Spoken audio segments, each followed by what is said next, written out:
5, 4, 3, 2, 1, 0.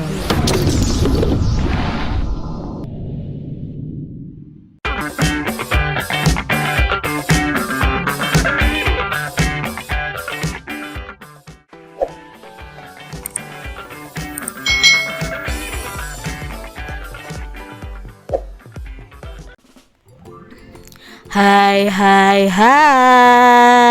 selamat datang di channel YouTube Kak Citra.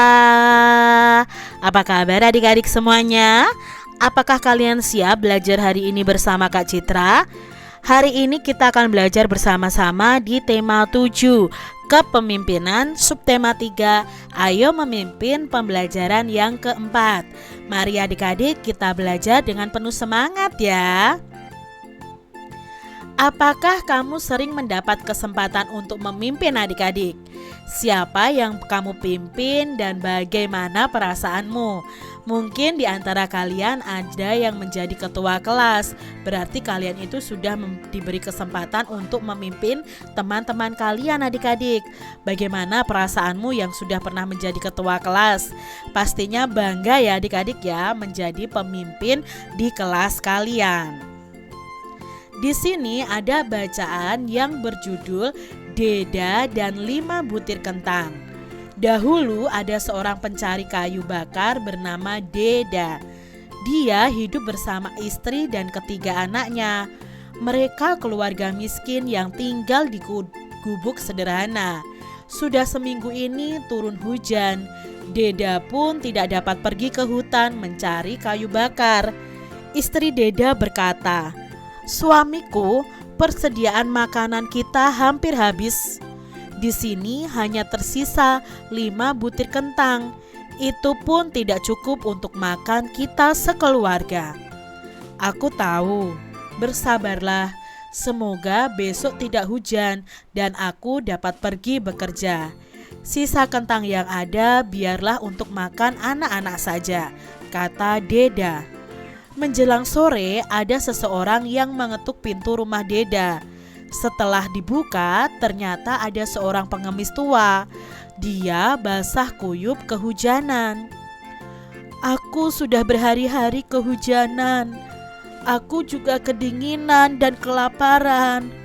Bolehkah aku meminta sedikit makanan?" tanyanya.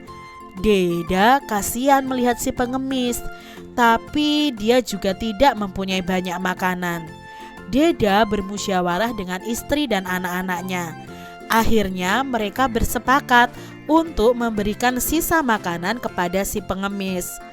"Baiklah, kami akan memberikan 5 butir kentang itu kepadamu. Kami sangat kasihan melihatmu," kata Deda kepada si pengemis. "Tunggulah sebentar, aku akan memasaknya dulu," kata istri Deda.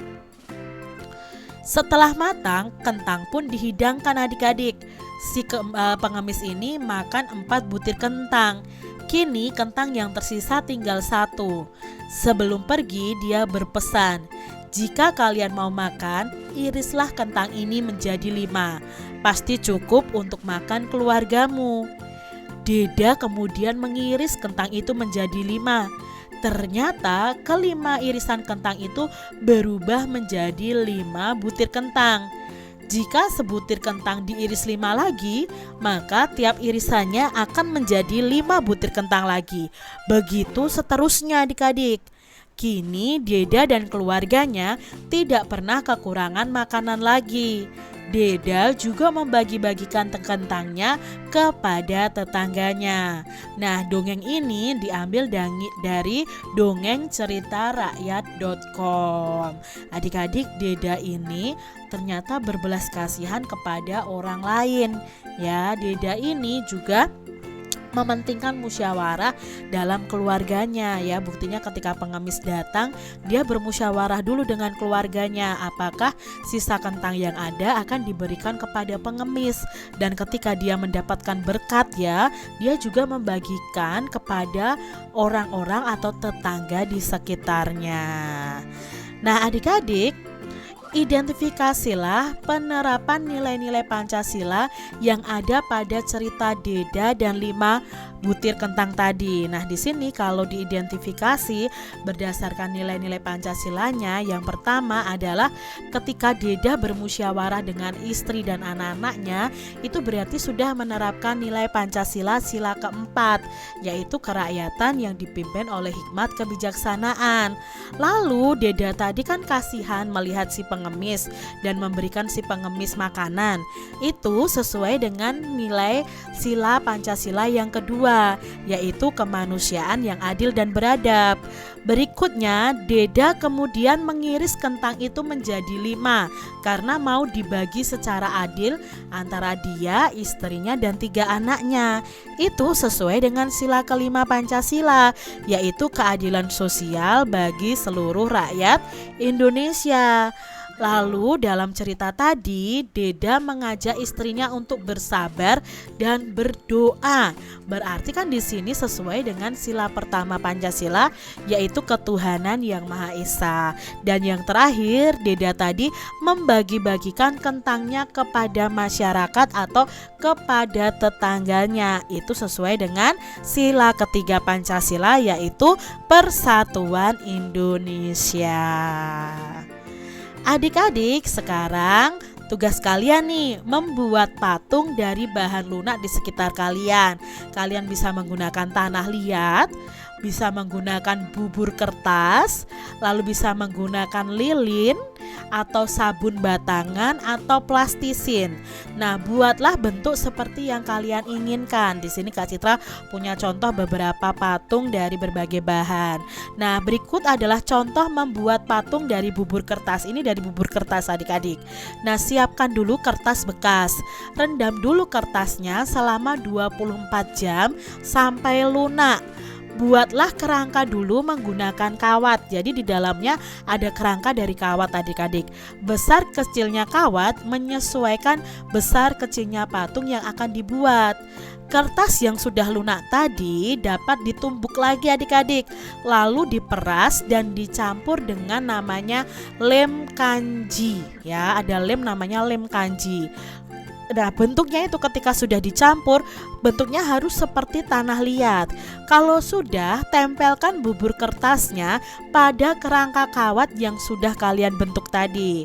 Untuk mendapatkan lapisan luar yang halus, lapisilah dengan kertas yang berwarna putih dengan lem adik-adik. Lalu jemur patung itu di bawah sinar matahari. Setelah kering, warnai patung dengan cat kayu atau cat tembok sesuai warna yang kamu sukai. Jadi kalian bisa membuat patung dari bubur kertas. Selamat mencoba ya adik-adik.